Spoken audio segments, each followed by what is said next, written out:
All right. Okay, here we go.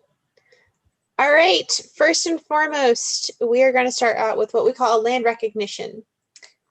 We respectfully acknowledge that Greensboro and the surrounding areas were traditionally the meeting place of a number of Indigenous peoples, especially the Kiawe, Sara, and their Indigenous southeastern relatives who were the original custodians of this land. Today, Greensboro is the home place of many tribal people represented by the Guilford Native American Association, which serves all Native Americans living in the region, including members of the 8 state-recognized tribes of North Carolina: the Eastern Band of Cherokee, the Kauri, Halawa, Saponai, Lumbee, Meherrin, Occaneechi, Sopanai, the Waccamaw, Siouan, and I got them all, sorry. We pay respect to all Indigenous elders, past and present, who have resided in the area and have been an integral part of the history of this region. Welcome everybody to our third and final Indigenous in North Carolina webinar on American Indian education. My name is Catherine Johns. I am the tour coordinator and resource specialist for the education department at the Greensboro History Museum. Today's conversation is made possible in part by the Greensboro History Museum Guild, the City of Greensboro, and the Libraries Department. Any views, findings, or recommendations expressed in today's programs do not necessarily reflect those aforementioned entities. We are extremely pleased to have our guest audience join us. If you will take the time to view the bottom of your screen, you'll see a Q/A icon at the bottom. By selecting this option, you can type in questions for our panelists today. Once you've typed in your question, hit the enter button on your keyboard to submit it. We have reserved the latter part of our program to field questions, although Erica and I will be reading questions as you write them in, so please just send those questions in at will. This evening, we welcome our panelists for today's webinar, which will also be featured as an archive in our History Notes podcast section at a later date.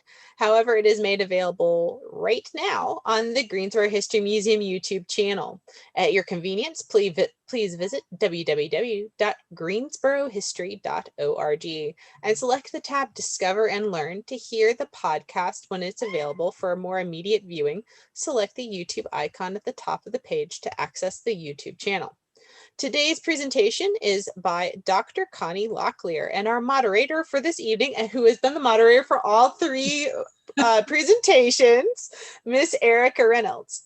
Dr. Connie Locklear is the director of the Title VI Indian Education Program for the public schools of Robeson County, North Carolina. Dr. Locklear has spent her entire professional career in education. She's what we call an expert, guys. Erica is of Cherokee, Sara, and Arawak heritage, with many years of expertise in the legal field, working in civil legal education, domestic violence, sexual assault, and consumer rights advocacy, as well as working as a cultural and diversity trainer, working towards equity for Latinx and American Indian communities. We'll start this evening's discussion with our moderator and longtime Indian education activist, Miss Erica Reynolds. Take it away. Thank you, Catherine. Osio, Erica Reynolds Dagwadoa. Hello, my name is Erica Reynolds. I'm very pleased to be here with you again tonight, and I'm very happy to have Dr. Connie Locklear here with us this evening. I'm so excited about this. Just a little note for especially educators, it's super important to have representation of Native Americans in an appropriate manner in curriculum. And it's very important for students to be visible. I say that as a Native American mom and a current and former student. Growing up, I had nobody who could connect with me on that level. And my daughter, I've tried to make sure that she has that. So Dr. Locklear is going to show us how we can do that a little bit better. And if you're a parent or just a community member, please ask questions, please be engaged. You do make a difference in the life of a child, and you were forming our future in our 7th generation. So I'll hand it over to you, Dr. Locklear. Thank you. I'm going to share my screen, everyone, so you can see my PowerPoint. And here we go. Can everyone see the screen? Great, great. I am Connie Locklear, and I want to talk to you a little bit about culturally responsive instruction and about our Title VI Indian education programs. So a little bit about me. I am an educator, and my background is in math. I've taught 7th grade all the way up to college. I have been a curriculum supervisor, and now I am a director.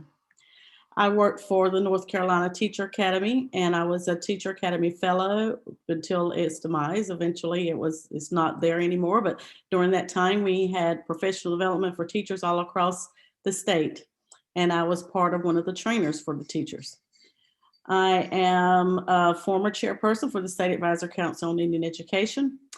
I've been appointed by the General Assembly to the North Carolina Professional Educator Preparation and Standards Commission.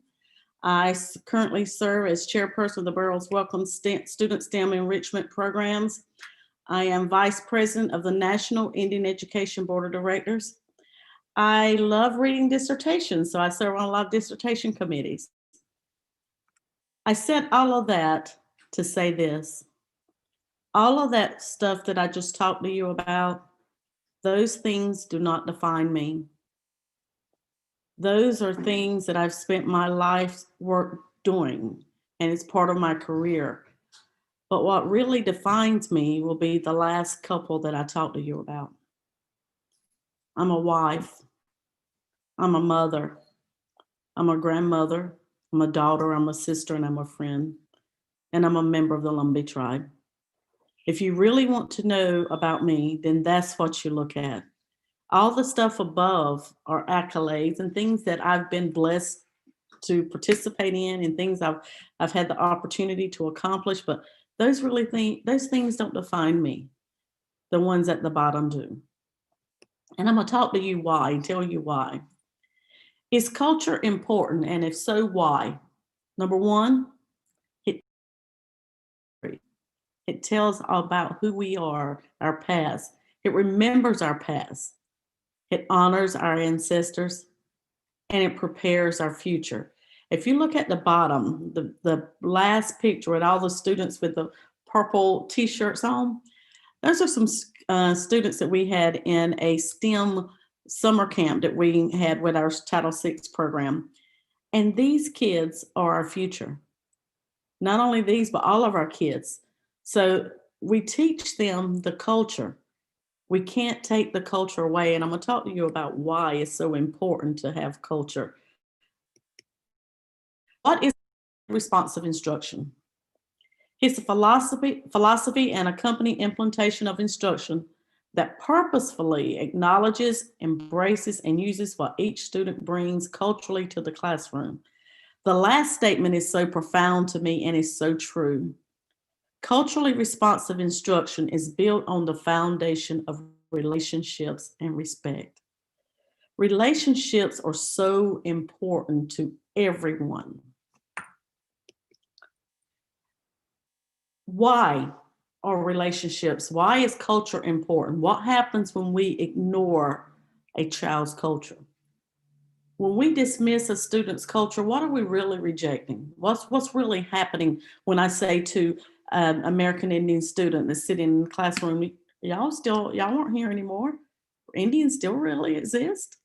If I dismiss them, what I'm dismissing is their family. I'm dismissing their ancestors. I'm dismissing everything that they know to be true. And what happens is we're rejecting the student. And I want to take a few minutes here. And I want to tell you why this is so important to me, because this is real life to me. This is my story, and it's so true. When I was born, my parents always told me I was an Indian girl, and I knew that, and I was proud of that. Well, when I was in 3rd grade, my parents moved from a largely populated American Indian community, and you can probably know where that's at, to a community where there were very few people that looked like me. And in the 3rd grade, the teacher said, it was during that summer we moved, so I was in the 3rd grade, And I was very quiet and very shy, unlike I am now, my husband says. But during that time, I didn't talk much. And the teacher said, all black boys raise your hands, all black girls, all white boys, all white girls. Well, I never raised my hand and wonder why. Because I'm sitting there waiting for her to say, all little Indian girls raise your hands. And I was going to be proud and raise my hand. Well, she never said that. And then she came over to me and she got right in my face and she started saying all these things to me that just broke my spirit. And I was crushed. I came home. I didn't say anything to my mom and my dad because, you know, my parents didn't graduate from high school. My mom got pregnant with me when she was 16. So she ended up dropping out of high school and married and had me. And my dad, when he was 11 years old, mom had polio. And so he spent most of his early years in the hospital and he taught himself how to walk again. So they, you know, during those times, they just believed that teachers were doing the best for the children. So I didn't go home and say anything. I went back to school. That fourth grade, I had a different teacher. I do not remember anything about my third grade teacher except how she made me feel. What I also remember about my fourth grade teacher is how she made me feel, but I'll never forget her name. Her name was Miss Bethay. She was a tall African-American lady, and she wore her glasses down on her nose. And she was the prettiest woman. And, you know, back in I'm getting ready to tell you how old I am. In the early 70s, she had this soft little afro. And she was just the prettiest. She dressed. I just remember as a little girl growing up thinking, I'm going to buy some clothes just like her because my parents were very poor. And I thought one day I'm going to look just like Miss Bethay. But Miss Bethay was the first woman to tell me that I was smart. She was the first person besides my parents that thought that I was smart. In this community where nobody even acknowledged me, I didn't even exist. I didn't look like anyone. Everybody wanted to know, who are you? What are you? I'm human. What are you? But I didn't have the voice to say that back. Nobody acknowledged me except for Miss Bethay. She would give me my multiplication tables early and I was ready to say them. 2 times 2 is 4, 3 times 2 is 6. I was so excited about making her happy. And she would give us our words to learn.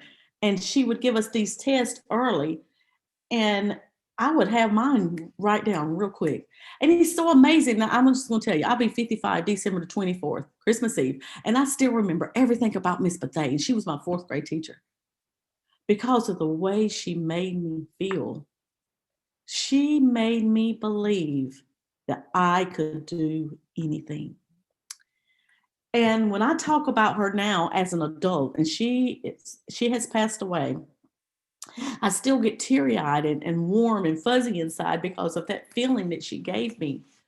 Because I know deep down in my heart, if it had not been for Miss Bethay, my path that I would have taken in life could have been different, and I'm going to tell you why. When I started my master's program and I was writing my thesis, we had to write a paper about why we wanted to become a teacher.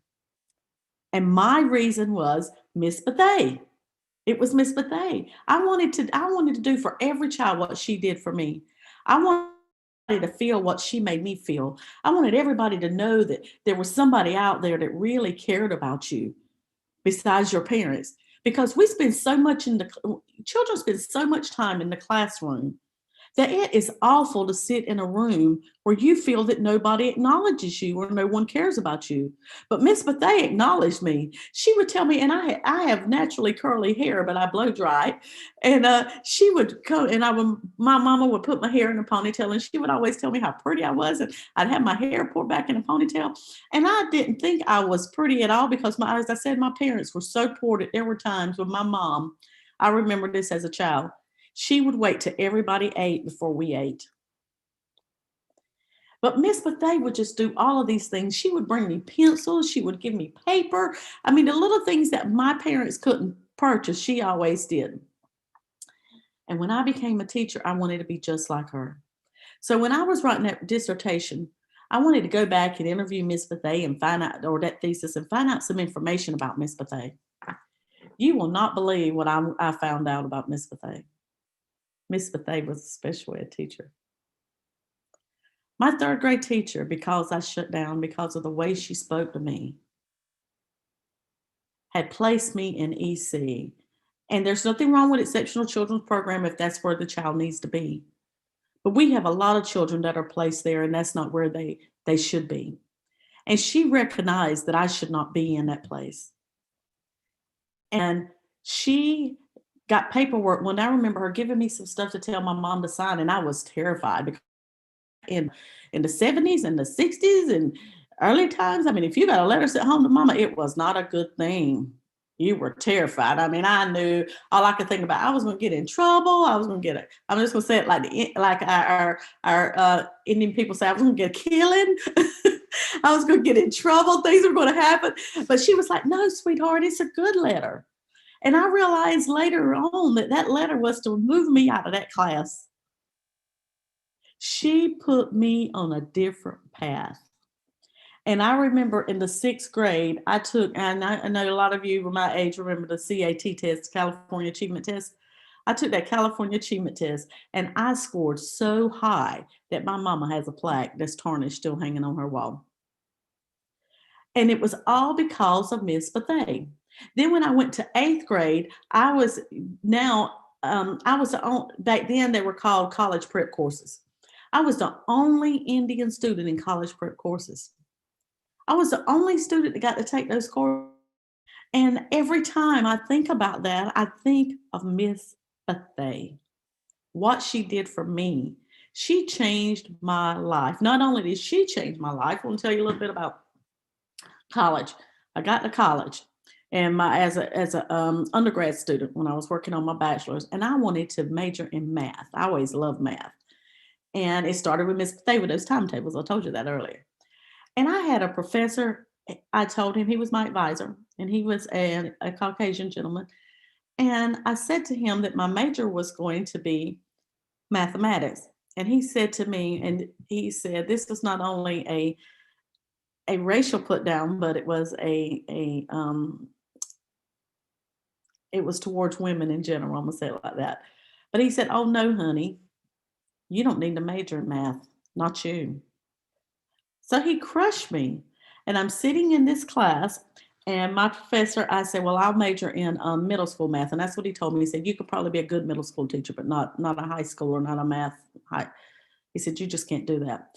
And I'm sitting in this class, and one of my professors, I'm at UNCP at the time, and my professor is, and I'll go ahead and call his name because I like to call the names of the good ones. I'm not going to say the other ones. But his name was Dr. Gilbert Sampson. And it was a Cal 2 class, and he was working this proof. And he, as teachers, sometimes we pretend we get stuck to have a student to come up and figure it out. I think that's what he did. And I was terrified to go up, but I did. And I got the proof exactly right. And he said, what is your major, young lady? And I said, middle school math. He said, oh, no, it's not. Come to my office after this class.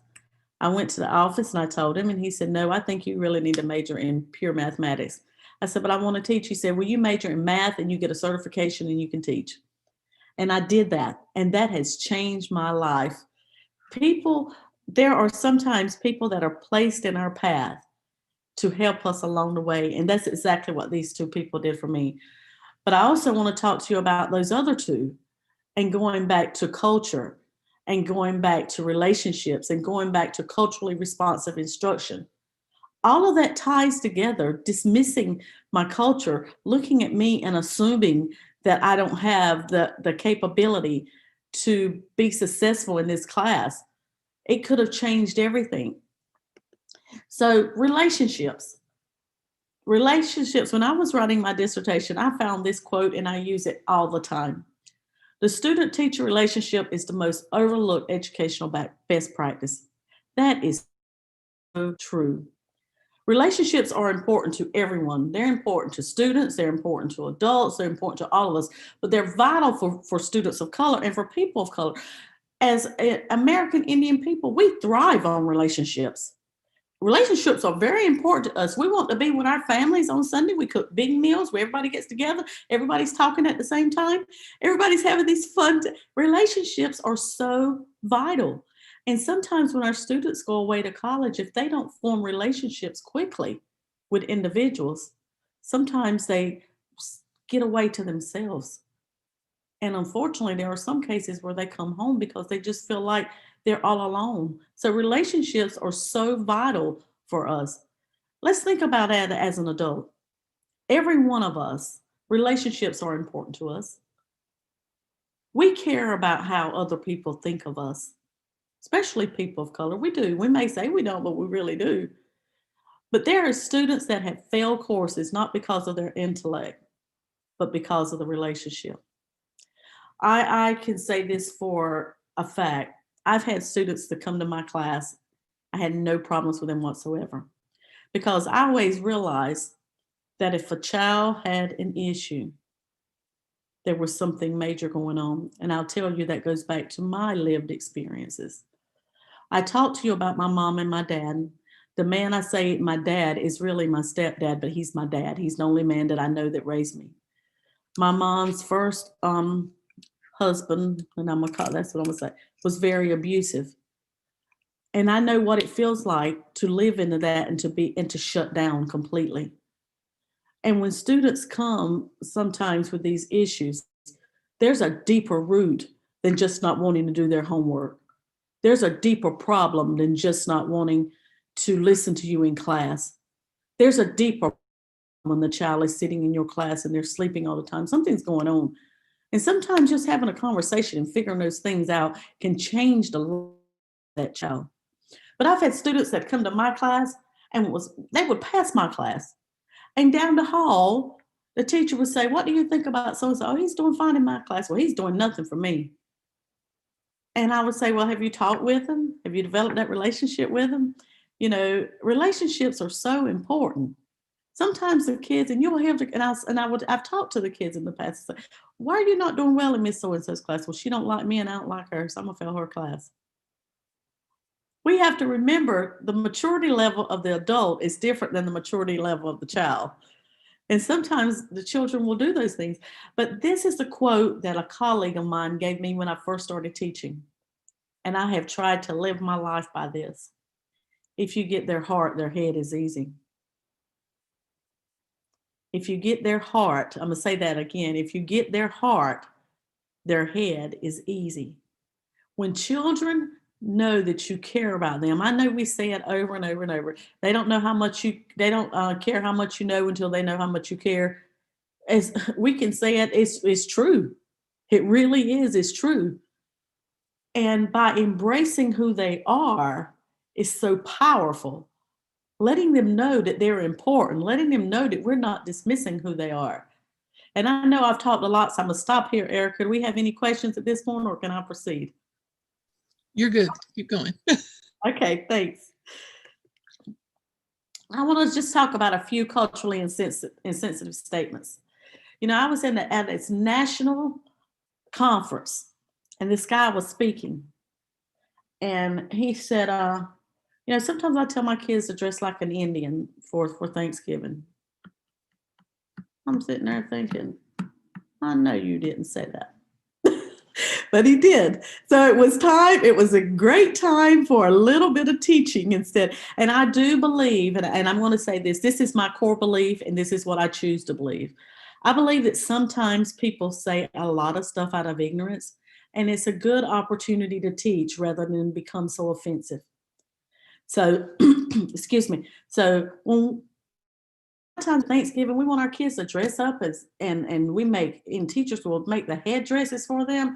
Please don't do that. Okay.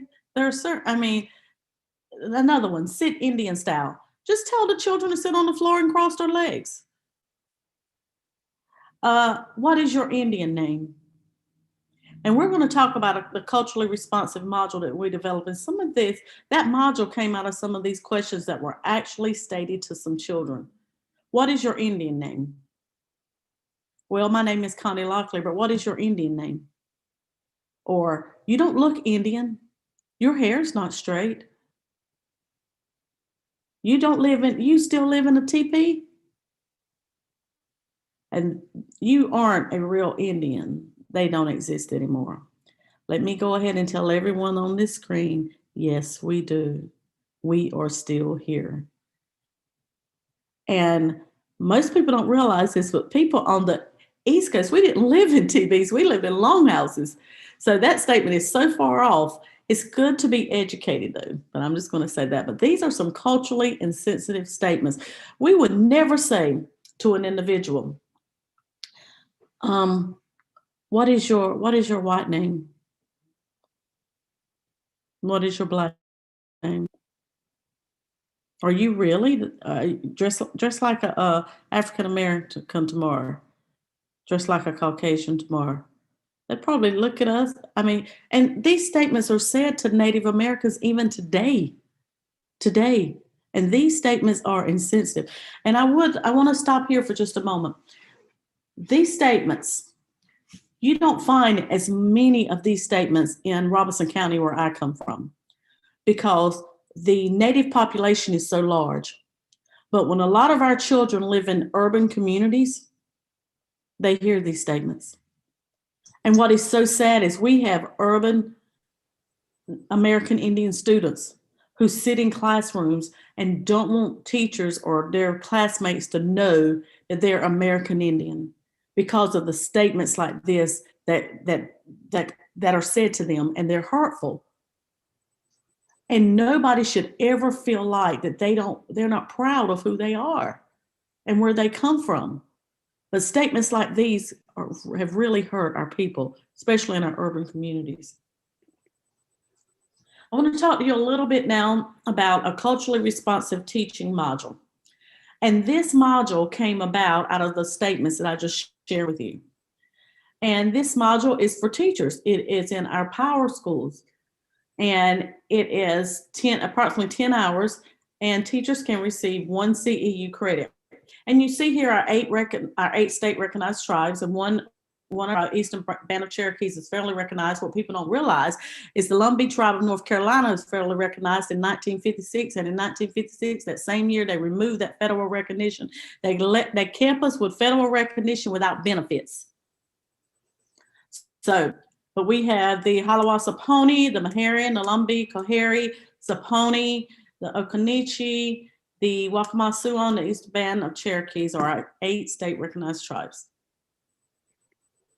Now, go through this, I screenshot this so you can see. So if you go to Rapid Identity, which is Power School, you're going to put in your username and your password. You do that, you will select, you'll see here it's NESIS 7 LEA 780 is 780 is Robeson County, but you will select your district. And then you'll come to this screen, and then you'll select professional development. And once you select that professional development link, it's going to take you here. Now, if you type in culturally responsive teaching, it's a shortcut for you to get to the module. And when you get to the module, you can just scroll down, but here it is here. It's 8048 Culturally Responsive Teaching about American Indians. This is a self-paced module, and it gives you a brief overview of the 8 state recognized tribes that reside in North Carolina. And the whole purpose of that, I'm gonna go back a minute. The whole purpose of that is to help you as an educator with the students that are in your classroom. Once again, going back to that culturally responsive teaching, when we dismiss who that child is, that child's ethnicity, whatever that child's ethnicity is, when we dismiss that, we're dismissing that child. We're dismissing everything that their parents have taught them, everything their grandparents have taught them, the people that have poured into them since they were born. And then we sit in the classroom as teachers and we ignore that culture, then we're saying to the child that they're not important. We're saying to the child that their parents are not important. Culturally responsive instruction is very powerful for our children. Acknowledging them. It could be as easy as walking back in the classroom and just taking up time with. One of my greatest comments that were ever said to me as a teacher, and also one of the saddest, is I was teaching Algebra 2, and I had this young guy, I'm not going to call his name because if some other students would see this, they would know. But he was sitting in the back, and he never said a word. He was the quietest student. And I did a lot of hands-on group work, collaborative stuff. So you come in my classroom, we might be on the floor making shower curtain games, doing all kinds of stuff. But he was sitting back there, and I kept going to him all the time.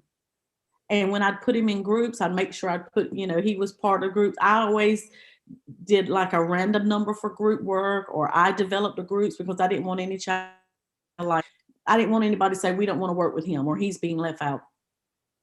And he gave me the nicest card at Teacher Appreciation. And inside the card, it said, "You are the only teacher that has ever recognized me. Thank you for that." That, as a 10th grade student, that broke my heart as an educator. I mean, sorry, tears won't well up now. I'm so emotional sometimes. But as a teacher, that broke my heart that this child had gone from pre-K or kindergarten all the way to 10th grade and felt that nobody had ever acknowledged him just because he was quiet and he didn't get in any trouble, and he was a conformist, so he did everything you told him to do, but nobody still reached out to him. Every child in that classroom needs to feel like that they have a connection with their teacher. And let me tell you something, they want that. The kids that would give me the worst trouble sometimes, he's cutting up so bad. I say, that's the one that needs me the most. He really needs me the most because he doesn't have any attention at home and he really wants me. So when, people say, "Are you sending him to ISS? Are you writing him?" No, we don't write a punishment to stay with me. That's their punishment. And those relationships, getting to the core of the problem, finding out what's wrong, really changed. And when I taught, and this is not to brag, but I very seldom had trouble with test scores because, once again, you teach the content. I would tell those kids, they say, "I hate math. I can't do math." I say, "I'm going to prove you that you're wrong." And when they would make a good grade, I said, "Now, boy, why'd you lie to me? Girl, why'd you lie to me?" Just change their mindset. Carol DeWitt talks about a fixed mindset and a growth mindset. A fixed mindset is that when a child walks in my class, I already have this perception of them and what their capability is, if they're able or they're not. And sometimes our children of color walk in classes, and teachers sometimes have this perception that they cannot perform. And growth mindset is looking at that child and saying, "I believe that you have it. I believe that you can do it. We're going to work together and get you where you need to be." That's that growth mindset. I'm going to talk to you a little bit about our Indian education programs. Indian Education is a Title VI grant. It's a federal program, and it's designed to meet the cultural, language, and educational needs of our American Indian and our Alaska Native students. And it's also designed to ensure that we're meeting the state academic standards as well. In order to participate in the program, every child has to have an ED 506 form. And this ED 506 form is a form that determines eligibility. Our program is a supplemental program, which means it does not supplant. The school districts already have Title I, Title II, Title III, and all of these federal funds that come to them. We can't use our funds to provide services that the district's already providing. We go above that and we supplement what the district is doing. These verification for students can go as far back as grandparents. We have children in our Title VI program that are listed as Caucasian, African American, but because their grandmother or their grandfather was American Indian, they still qualify. Each LEA has the opportunity to apply for these programs and for these funds, and you have to have a minimum of 10 students to be eligible. Right now, Robeson County has one of the largest Title VI programs in the nation. We have over $2 million annually for our grant. I want to talk to you a little bit about ESSA, and I decided to put this in here because it was It's so important, and it's a piece a lot of districts are not familiar with and really don't spend much time on, but it's important for us to talk about. ESSA is the Every Student Succeed Act. Every Student Succeeds Act, and it focuses on tribal consultation. It requires states to include in the formation of their state plans. What that means is that years ago, tribal entities did not have a voice when it came to the education of their children. And there was a lot of concern about that. And so President Obama implemented this act, and it basically says that tribes now have a right to have some input. It's an opportunity for tribal communities or tribes and states to work together to best support the American Indian students. It's a collaborative effort. And tribal, and let's think about it. We've already talked about this. Who knows our children best? We already talked about relationships. Our tribal leaders and our tribal communities, we know our citizens, they know our citizens best. We know each other best, which is right.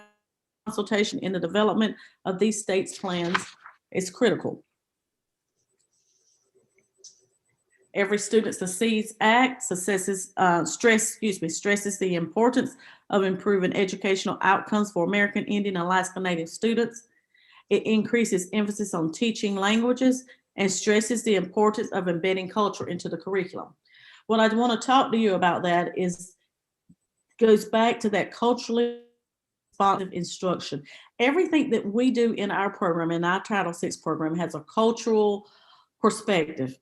Everything, the culture drives us. We're not eliminating the culture, because if I eliminate my culture, you know what I'm eliminating? Me. That's who I am. It's my culture. And so the culture drives that curriculum. Every Student Succeeds Act, ESSA, creates opportunities for tribes to work more closely with state educational agencies in support of their Native students. It supports tribal sovereignty and strengthening of government to government relationships. And it supports the belief, once again, that tribal leaders know their citizens best. Now let's look at this. What is required for tribal consultation? There's two components to this. Number one is tribal consultation, and number two is meaningful collaboration. Regardless of how much funding a district receives, every district is required to have meaningful collaboration. If the district receives $40,000 or more from Title VI, or 50% of the student population is American Indian, then they are required by law to hold tribal consultation. That tribal consultation is not just about Title VI. That's about every federal grant that comes into that district. And for most of our districts where our American Indian populations reside, Title I is the biggest funding source there. And so in our district, we meet both of these qualifications. Look at these funds. This is the piece. I want to share this with you. When I was chairperson of State Advisor Council on Indian Education, I shared this at the state board meeting. And in that meeting, I shared with them that if we don't get tribal consultation in place correctly, these are the areas, these are the funding sources that we could lose. So number one, if that tribal consultation piece is take place, there's an opportunity for us to lose Title I, Title I Part A and C, Title II Part A, Title III Part A, Title IV A and B, and Title V and Title VI. Now, when you're talking about money in districts, that is a lot of money. And every one of these funding sources, when tribal consultation has to take place for each of them. Tribal consultation and collaboration, I shared with you earlier. Number one, that on this piece, every district is required to have some type of meaningful collaboration. These districts that you see tribal consultation, those are the ones that are required by law in North Carolina to have tribal consultation. Under ESSA, State and local education agencies are required to engage in timely and meaningful. And I put those two words in bold for a reason. What that means is my grant, my Title I grant can't be, has to be ready by Monday for submission, and I'm going to share it with the tribe on Friday. They have to have timely and meaningful consultation when preparing and submitting these plans. So that means they need to be part of the involvement all along, not just when it's time to submit. So consultation with area tribes while preparing and submitting plans or application for federal, including Title I and Title IV. Meaningful, these are the key words, and this is so important. Meaningful, timely, active, and ongoing. That means it just doesn't occur once. Meaningful means that we're all coming to the table. It doesn't mean that the tribe is going to say to the district, you're going to do it this way or else. And it doesn't mean the district's going to say to the tribe, you're going to do it this way or else. It means that we're coming together as a group to collaborate so that we can ensure that our children are receiving the best education. Timely, meaning we're all having time to give input. Active and ongoing. Not just one time, but continuous meetings and continuous conversations so that we can meet the needs of our children. Here again, it talks about, again, appropriate officials from Indian tribe to tribal organization meaningful and substantially contribute to the LEA's plan. And that they're in this meaningful consultation, it means that they're participating in their collaboration, they're collaborating, there's conversations that's taking place. Consultation is built on mutual understanding, respect, and consensus-based decision making. And that's so important. This is not about, I got you, you got you. It's about us working together to meet the needs of our students. Tribal representation. These are the individuals that can be part of that. It could be tribal officials who are elected or someone that's a designee for that tribe. And these people can be part of this tribal consultation. I will tell you that we have had tribal consultation with several of our individuals from the Lumbee tribe. And because I have 28, 29 tribes represented in our district, but the majority of our students are Lumbee. And so we have that tribal consultation with our Lumbee tribe.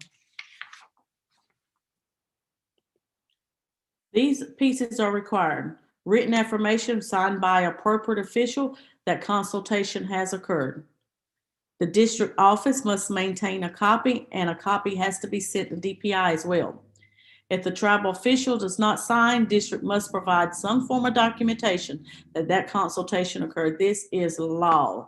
And a lot of people are not really aware of this.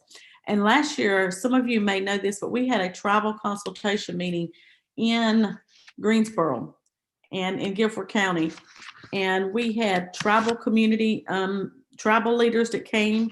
We had district leaders that came. We had the Office of Indian Education who was there. We also had DPI representation, and of course the State Advisory Council on Indian Education.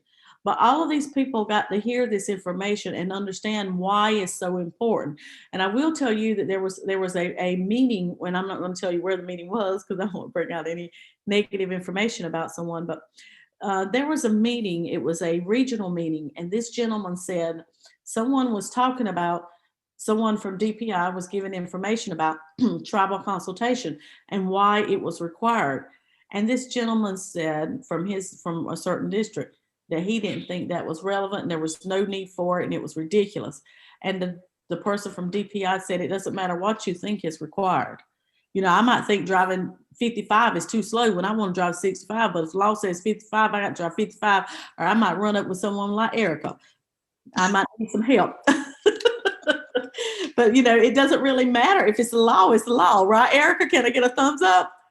That's right. The law is law, and this is the law. And that's another piece that's so important for our tribal communities and our parents of Native Americans. We need to understand what the law says. And you need to know your rights as a parent. How? How can these meetings take place?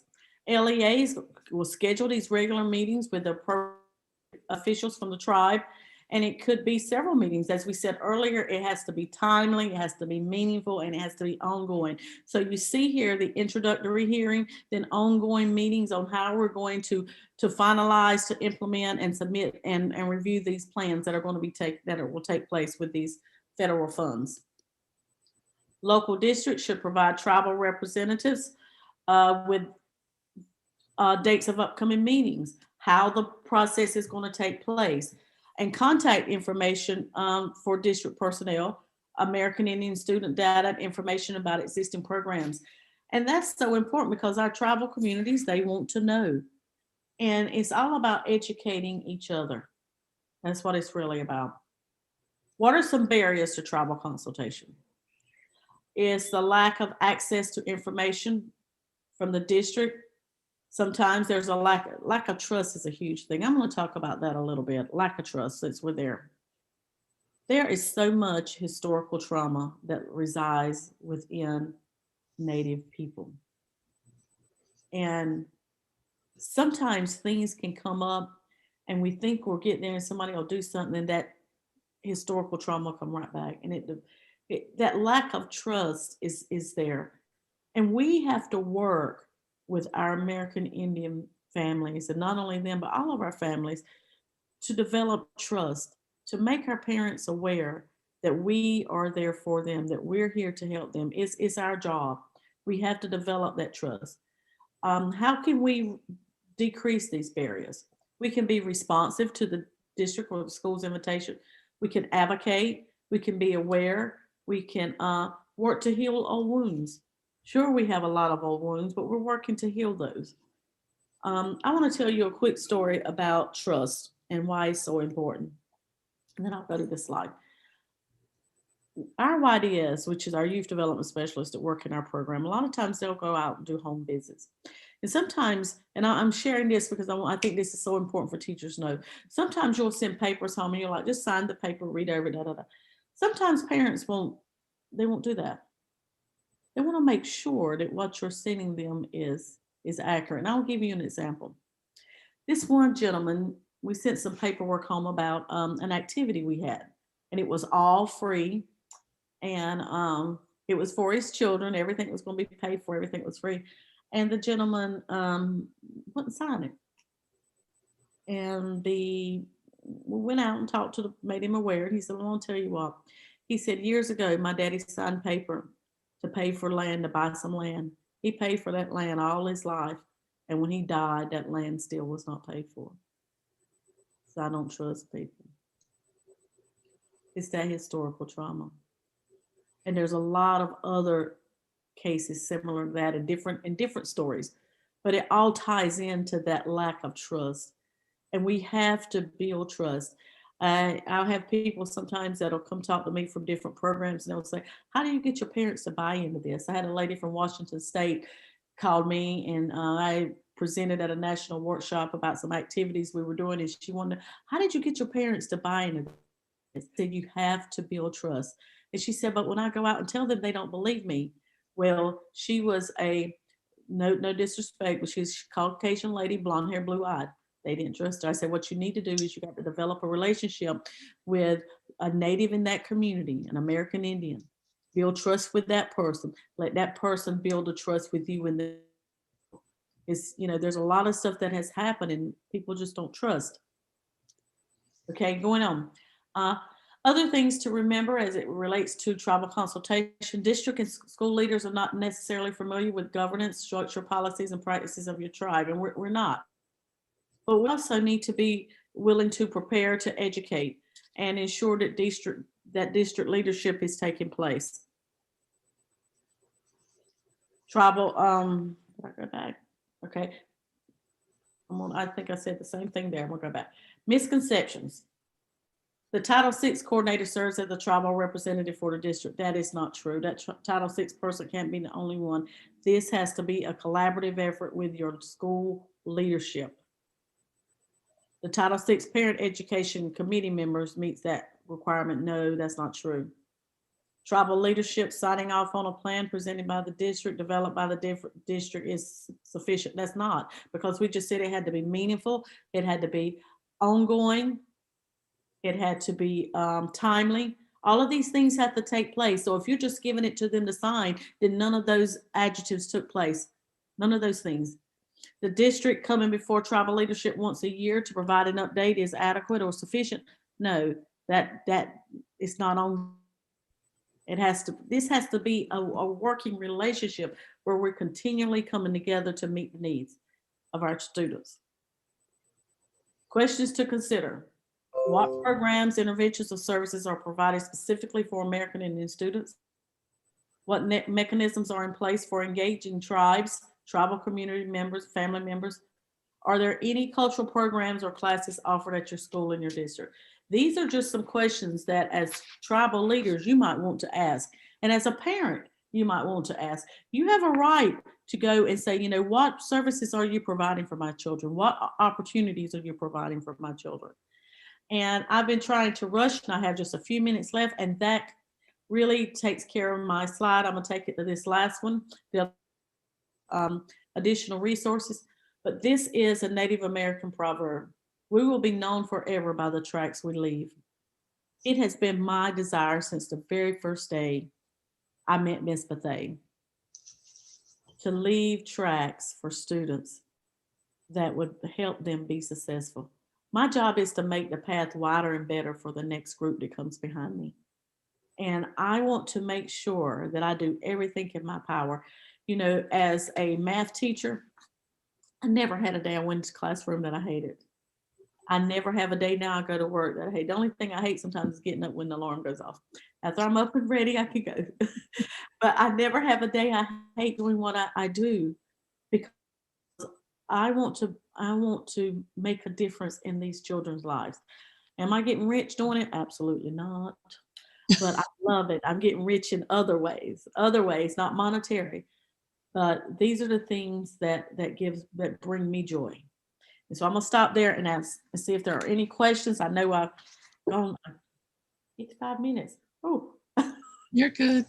We do have one question. This is from September Neal, and she says, Mrs. Connie, you are so amazing. Thank you for sharing with us.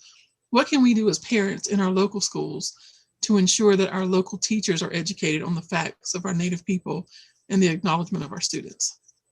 the first thing I would say is make yourself visible. Make yourself visible. Be in that school. Make yourself known. Be a volunteer. I know we work and sometimes we can't be there every day, but if you have to be the voice for your child, and sometimes you have to be the one to say to that teacher, you know, yesterday Johnny came home and he told me that you said such and such and such about Nate, and that's not true. And I just want to give you an update about that.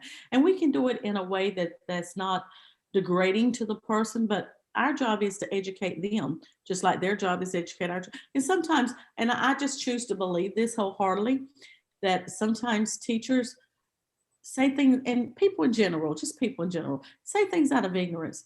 I don't think a person goes into education to hurt a child, because they're really, I mean, there's so many other reasons not to go into education right now. Let's be realistic. The funding's and the money's not there. There's so many other reasons that you might say you would want to go in education. So for a person to go in education, there's got to be some love for children there. And I just think the first thing is to be visible. Be visible, talk to your children, find out what's going in that classroom, make yourself known. Be a person. I know of a friend of mine, a colleague, she lives in an urban community. And during Indian Heritage Month, you know, there are not a lot of people that go in her school and provide services during that month. She does. She said, I go to my child's class and I put on a Indian Heritage Month program every year because I want them to know that she is here and she is not invisible. And I don't want them to just make her feel that she needs to be invisible. And a lot of our children will sit back and won't say anything because they feel like it's best not to bring attention to themselves, to their curly hair, to their brown skin, you know. And I tell my little granddaughter, who is my complexion, she's brown skin and dark hair like her nana. And my grandson is a lighter complexion with a lighter color hair. And it's so funny. I'm gonna say this, like this was what she said to me when he was born. She came to me so serious and she said, Nana, can a baby brother and a baby sister be two different colors? And I said, yes, baby, they can. But I don't want her to ever feel that her brown skin and her brown hair is something for her to be ashamed of. I want her to be proud of that. Okay, I hope I answered that question. You did. I just want to piggyback on that a little bit. My daughter, since we've been in Guilford County schools, we've had pretty good experiences. My daughter started off with Spanish immersion. So she had these wonderful teachers. I'm going to call their names out. Senora Oroña, she had a kindergarten. Senora Allen, Senora Soto, and Senora Klein. And all of these wonderful people allowed me to come in with other people and do presentations on Native heritage. And my daughter wanted to dance and share what she does and her regalia with people and with her classmates. And she was so proud of that. And it made her feel seen and heard. And the principal, Ron Luciano of Jones Spanish Immersion, is absolutely amazing. I just have to say that that whole experience was life-changing for my child. That was something, and it was life-changing for me. I did not have that. My mom was a teacher, and she did exactly the same thing as you did.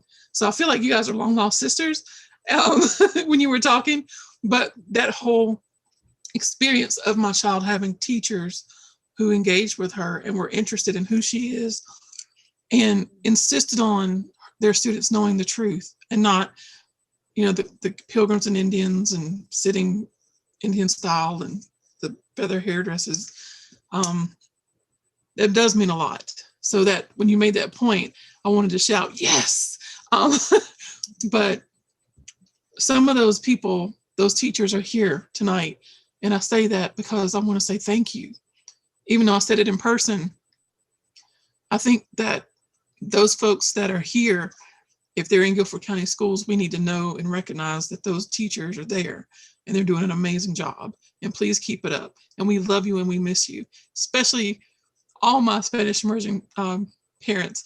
But I just have to say, I am so excited for you to be here. I want to run and give you a hug.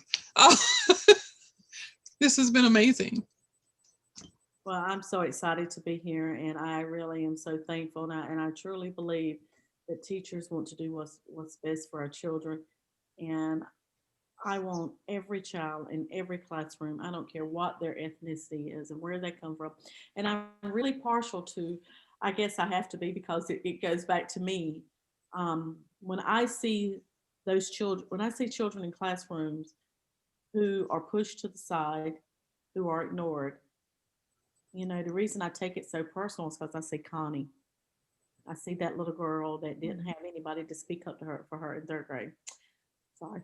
I see that little girl that was told that she wouldn't amount to anything, and I proved them wrong. And I want to tell you this last piece about Miss Bethay, my most, I just love this woman. She had her retirement dinner and she invited me. And I went there thinking I was going to be the only person that she did that for. That place was packed. There was every child there, well, we weren't children, we were adults. Every adult there had the same story. And I thought I was the special one all this time. And it wasn't me, but she did that for every child. And I just thought that's why I wanted to be like her. I wanted to give to children that were poor and didn't have things. I'm gonna say this one last story and I'm gonna stop. I had this one girl, the counselor came to me and said that I need to make you aware that so and so's electricity has been cut out. They have no home. I mean, the house had been padlocked. She couldn't get in to get her books. She couldn't get in to get anything. And they were living with someone else. So I never said anything to her, but I refused to lower my standards for her. But what I did is I gave her options. I never told her I knew she didn't have a book. I never told her I knew her calculator was missing. I told her, I said, you know what? I get to school early every day. Why don't you come in here and work on your homework if you're having trouble? I'll be here to tutor you if you need some help. Because she said, she told me one day she needed some help. I said, well, I'll be here. So I stayed after school. I got to school early. I kept snacks in my room. I never told her anything. When it was time to apply for college, I said, have you applied for college yet? She said, no, ma'am. I said, well, we're going to apply for college. She said, I can't afford it. I said, I didn't ask you if you had money. I said, we're going to apply for college. We did. She got into college and she came and told me, she said, Miss Connie, and it, you know, in Robeson County, everybody calls you by your first name because there's so many Locklears. She said, Miss Connie, I got in. I said, great. And we celebrated. And she said, you didn't know this about me. I said, yes, I did. I just didn't tell you. And I wasn't going to let you be a statistic just because you had problems. I I provided a different path for her. That's all our children need. Um, Brian Brayboy, I don't know if you're familiar with him, but he is the guru on culturally responsive instruction. He's Lumbee and he works at Arizona State. And he says it's not that we want to, that our children, our parents don't want our children to learn and to be involved in the curriculum. We just don't want you to dismiss our culture. That's basically what he says. We don't want you to dismiss our culture. We want our children to know their ABCs and 1, 2, 3. We want them to be college and career ready, but we also want to make sure that their culture is there. So I know I've talked a lot. I told y'all from the beginning that this hour will go fast with me because I can. But I do want to thank you for your time. We have any more questions, Catherine or Erica or? We do have one You question. have, This comes yes. this Go comes right from ahead, Erica. So Stephen Bell is our new Indian education coordinator here in Guilford County. Yay! I'm so excited. And Stephen says, as a Lumbee, I wish you had been my math teacher, Dr. Connie. I do too, actually. I'm not Lumbee, but I really do wish. But what are ways that you have built trust with families, with educators, with district leaders in this virtual setting? In this virtual setting, what we have done is we're offering tonight, we had our culture academies. And this time we offered beadwork, or excuse me, jewelry making and artwork, pottery, and drum and dance. So we had a bunch of kids. We had like 50 kids that are in our culture academy. And we've been calling parents, our YDS and our staff that works in our office. And I will say this, we have a larger staff because I have a larger funding. I need to make sure we make aware of that. But we've been talking about the social emotional well-being of our children. Now, I am, Maslow's hierarchy is just huge to me because I just see it to being so real. If we don't meet those psychological needs of our kids, we can forget about academics. We just can. So what we've been doing is reaching out to the parents, calling the parents, saying, I noticed your child has not been online today. They haven't been involved. I want to help you out. The other thing I want to tell you, Stephen, if you'll go to the Public Schools of Robeson County Indian Education Facebook page, or you can go to my Facebook page. It's on mine. It's Connie Locklear. I developed a PowerPoint and I taught, just like a little movie. And I talked to the parents about what our program entailed, what it was about. And I said to them, I know that these are tough times. I know they are, but I want you to know that our program is here to support you. And I gave them my number. We had a picture of everybody that worked in our staff and that's in our program. And I said, this is the person that's assigned to your child's school. Reach out to them or reach out to me. We want you to know that we're here for you. We're calling parents, we're reaching out to parents, we're talking to them about academics, we're talking to them about the social emotional well-being, we're building those relationships, we're doing Google Meets, we're doing, actually I just ordered Zoom this week because we have a consortium agreement with 2 of our charter schools that are not part of our district. So it's hard, they're not able to access Google Meet, so I'm purchase Zoom so we can bring them in and have these conversations. We're still having our parent meetings. We're putting information out there. Everything that we get, we're putting on our Facebook page saying, here are some information we have for you. Here's scholarship information. Here's college information. We had a college night last week with Duke. We had we've been working with UNCP. All of these universities still trying to have these college and career meetings, and it has been hard. I will tell you that it's been difficult. But I think the one thing that the parents really want to know, Stephen, is that you are here to help their children, and when you convince them of that, and they buy into that, I'm not saying you, but when they buy into that, you're going to be able to get done what you need to get done in Guilford County. But you can get my contact information and you can get up with me, and I'll be glad to help you out in any way I can. All right. I think we are finished with most of the questions, and we have finished our Indigenous in North Carolina series on a thunderous announcement for why Indigenous education and why person-to-person education, being very personable with others, is so important from Dr. Locklear, and we so very much appreciate it.